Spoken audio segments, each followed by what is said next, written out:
ఇక వల్లి ప్రెగ్నెంట్ అని నాటకమాడిందని వేదవతి చందుల దగ్గర నర్మద ప్రేమ ధీరజ్ నిరూపిస్తారు. వేదవతి చాలా ఏడుస్తూ తనకు మన్మడో మన్మరాలో వస్తుందని సంబరం చేసుకుంటున్నారే, తను తెచ్చుకున్న కోడలని మురిసిపోతున్నారే. నువ్వు ఇలాంటి దానివని తెలిస్తే తట్టుకోగలరా? తల్లి అవ్వడం ఓ వరం. అలాంటి విషయంలో ఎవరైనా అబద్ధం చెప్తారా? ఎంతగా ప్రేమగా చూసుకున్నామే, మమ్మల్ని మళ్ళీ ఇంత మోసం చేస్తావా? రూపాయి కట్నం తీసుకోకుండా నిన్ను ఈ ఇంటికి తీసుకొచ్చాం. మీ అమ్మ నాన్నలు డబ్బులు అడిగితే వ్యాపారానికి ఇచ్చాం. నువ్వు కడుపుతో ఉన్నావని ఎక్కడ లేని ప్రేమగా చూసుకున్నాం. మరి ఇలా చేశావెందుకే అని వేదవతి ఏడుస్తూ ఉంటుంది.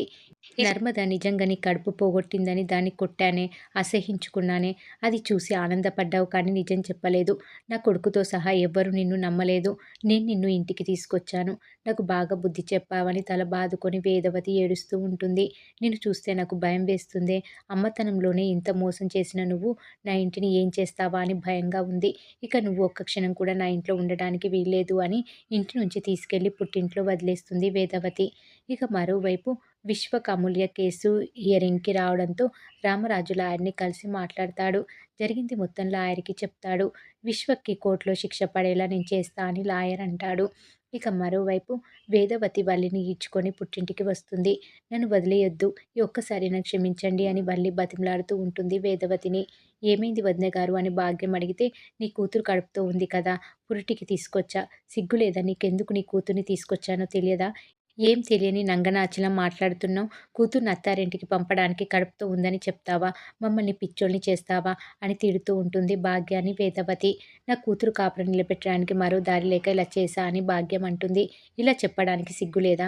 ఎన్ని రోజులు అబద్ధంతో మభ్యపెట్టాలి అనుకున్నావు? నిజం తెలిస్తే నీ కూతురు జీవితం ఏమైపోతుందో అని భయం లేదా? ఇంకా అసహ్యమైన విషయం ఏంటో తెలుసా? నువ్వు చెప్పిన అబద్ధం కోసం నీ కూతుర్ని కాపురం చేయమని చెప్పావు చూడు. ఛీ! నువ్వు తల్లివేనా?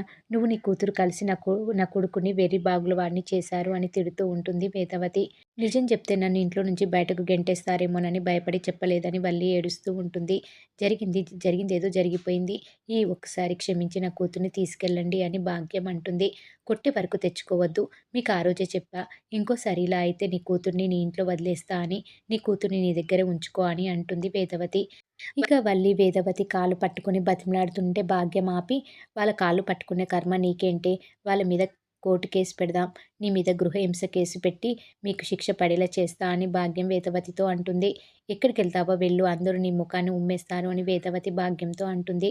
తర్వాత ధీరజ్‌ని రామరాజుకి ఫోన్ చేయమని చెప్తుంది. తర్వాత ఫోన్‌లో వల్లి విషయాలు కొన్ని మీకు చెప్పలేదు. చాలా మీకు చెప్పాలి. త్వరగా భాగ్యం వదిన వాళ్ళ ఇంటికి రండి అని చెప్తుంది రామరాజుతో వేదవతి. ఇక మరోవైపు వేదవతి వాళ్ళు వెళ్ళిపోతుంటే వల్లి అక్కడే ఉన్న బావిలోకి దూకేస్తుంది. భాగ్యం వాళ్ళ కేకలు విని వేదవతి వాళ్ళు వెళ్ళి చూసి షాక్ అవుతారు.